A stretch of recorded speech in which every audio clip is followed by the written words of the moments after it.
Hola clase, ¿cómo están ustedes? Espero que todos estén bien. Hoy es miércoles, el 13 de abril. Y en este video quiero básicamente repasar lo que hicimos en clase martes, el 12 de abril. Y lo siento otra vez por no tener una clase normal. Ayer tuve que atender a una emergencia familiar, como ha sido el caso durante el semestre, todo el semestre.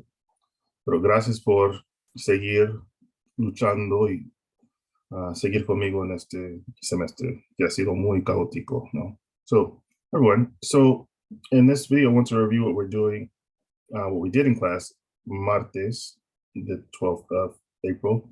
And my apologies for not having a normal class of a normal length, but I had a family emergency, which has kind of been the case for this entire semester.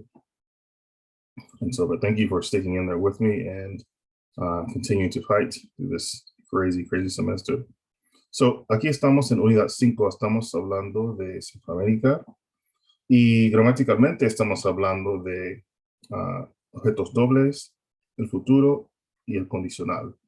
Y el presente perfecto. So, some of these other tenses, I call them the other tenses, que no son muy difíciles. So, they're not really difficult. You kind of demonstrated that to me in Intermedio 1. So, let me show you what you should focus on as far as turning in. There's what I have termed Gramática Uno, and it's three, actually there are two that I want you to do, I believe. The third one you don't need to do. But this is due at 19, even though it might say the 12th.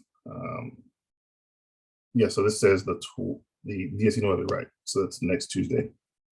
I'd like you to do this one, objetos dobles, and the one right after it. I'll give you a quick prevista, and we may have done this already if we have lo siento mucho, but you want to escribir las siguientes oraciones usando pronombres de objetos directos e indirectos.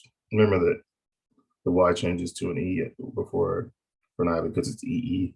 Okay, so Mario dio unas flores a su novia. So the direct object receives the action of giving, dio. So it's going to be what was given, right? Unas flores. And the indirect object is usually a person.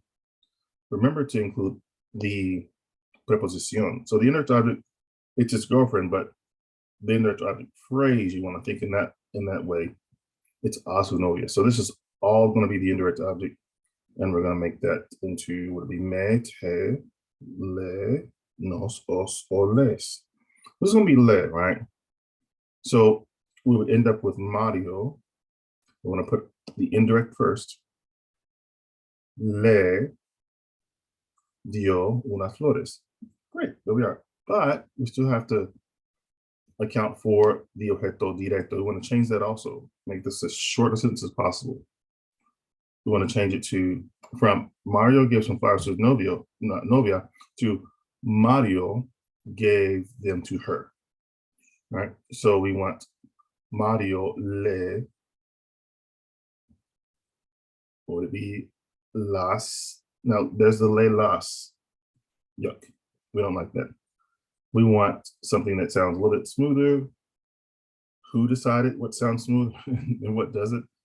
Hace 500 años, I'm not sure. 500 years ago, I'm not sure. But instead of le la, we need, or le las, we need something different. And I'll let you think about that. You did great in Intermedio Uno. I think you remember it well. So that's an example. You want to shorten all these sentences to include the objeto directo and indirecto. Remember, indirecto comes first in the sequence. Okay, so repaso del presente perfecto, futuro informal. There are two sections. Actually, there might be three, not 2.5. So this first section, we want to take the sentence that we see here. I read the news on my iPad. That was hard to say because I don't say iPad anymore. Okay, so yo leo las noticias en un iPad. Instead of saying I read, then we want to say I have read. So you need the past participle of leer. Same with abrir, entrevistar, comer, jugar, oír, y ver. And some of these are irregular, like ver. So you want to, yeah, that's irregular. Yeah, I have to make sure in my mind. Okay, so the next part, el futuro informal, rewrite the sentence to reflect ir a infinitivo. So abre will become going to open. Right? And I want you to think about that. Use this formula. It'll all come flooding back to you because you know it. You did it well in Intermedio Uno. You just need to maybe write it out by hand. I think it'll come back to you quicker. Once you write those out, take that sentence and then rewrite it in el futuro formal. Now, let me tell you how to review that. I have reviews here. They're actually worksheets, but you don't need to turn them in. And here we go, el futuro y el condicional. If you need to review el presente perfecto, along with el futuro, you can click here as well. And objetos dobles, you can click here as well. And those will help refresh you. So these are just reviews. You don't need to turn these three in. Beyond the gramática, lectura 5 y escritura 5. I would like to go over this in clase el martes. The poet is Rubén Darío, Nicaragüense. I hope I'm getting that right. I don't have my countries confused. Probably the most, not the most famous, but one of the most, los poetas más importantes en el mundo de las letras latinoamericanas, in the world of Latin American literature.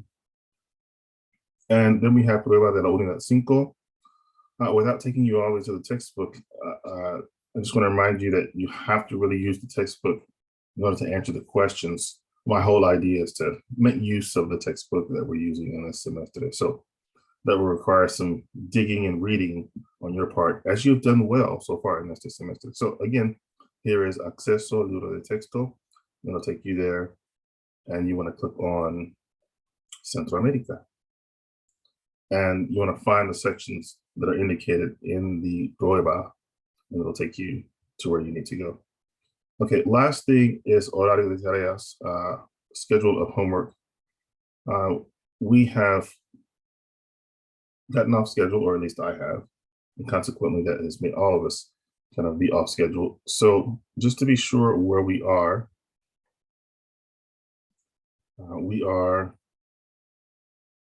en medio de abril, and even though it says gramática 1 para el 12 de abril, I moved that to el 19.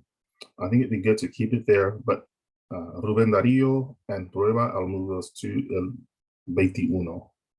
So you have more time. Then we'll be ready to jump into Sudamérica.